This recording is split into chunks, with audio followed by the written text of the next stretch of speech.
बिस्मिल्लाहिर्रहमानिर्रहीम अस्सलाम वालेकुम।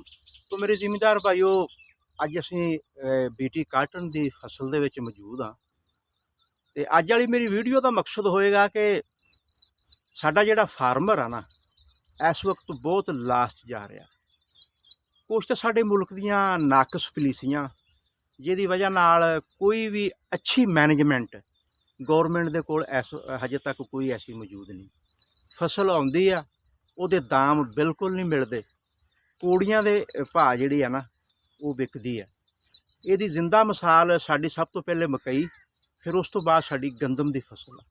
तो मेरा वीडियो का मकसद है कि सानू बीटी काटन की फसल है या साडी तिलों की फसल है, असी उन्हों थोड़े खर्चे दे विच, कम खर्चे दे विच अच्छा किद्दां बनाउणा वा। ते साडी जिहड़ी कपाह की फसल है इस वक्त 70-80 दिन ते चली गई है। जिहड़ी अगेती है, जिहड़ी पछेती है, वो साडी 50 दिन ते खड़ी है। तो इस सिलसिले दे विच अज फार्मर मेरे नाल मौजूद आ। कुछ इहदा भी सवाल जिहड़ा वो सुनदे आ कि इहनूं की मसला वा ते इह की कहना चाहता। अस्सलाम वालेकुम जी। वालेकुम सलाम। की हाल है? ठीक हो? हाँ जी साहब, क्या हाल चाल? ठीक हो? हाँ ठीक है।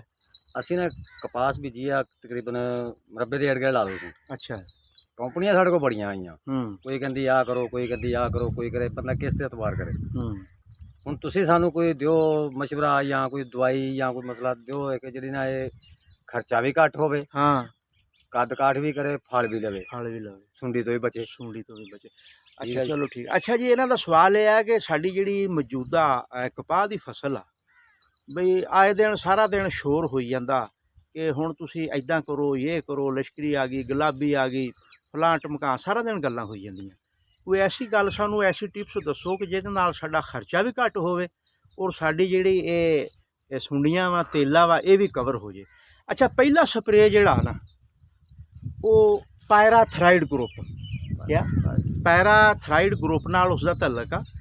तुसीं सब तो पहले आपदी फसल का मुआयना करना वा, देखना वा। जिस तरह तुसीं हुण फसल दे विच मौजूद आ, इहदा तुसीं इदां पत्ता लीफ जिहड़ा पुट्ठा करोगे ना, ते अगर इत्थे तुहानूं मतलब कोई 1-2 बालग नज़र आ जांदियां ना, मतलब सफेद मक्खी या सब्ज़ तेला, या मिसाल के तौर दे विच तुहाडा कोई फुੱਲ वा उहदे विच तुहानूं लश्करी या गुलाबी नज़र आ जाती है, तो तुहानूं कोई जरूरत नहीं कि अगे पिछे भज्जण दी। तुसीं, मैं तां इह कहांगा कि बाईफेंथरीन लै लैणी। पैराथराइड ग्रुप नाल इसका तल्लक आ, ते बाईफेंथरीन अच्छी कंपनी दी तुसीं लैके ना ਉਹਦਾ ਤੁਸੀਂ छिड़काओ करो। अगर तुसीं देखते हैं कि सफेद मक्खी मतलब विच काफ़ी आ, तो फिर तुसीं पायरीप्रॉक्सीफन 200 ml तुसीं पायरीप्रॉक्सीफन बना लो।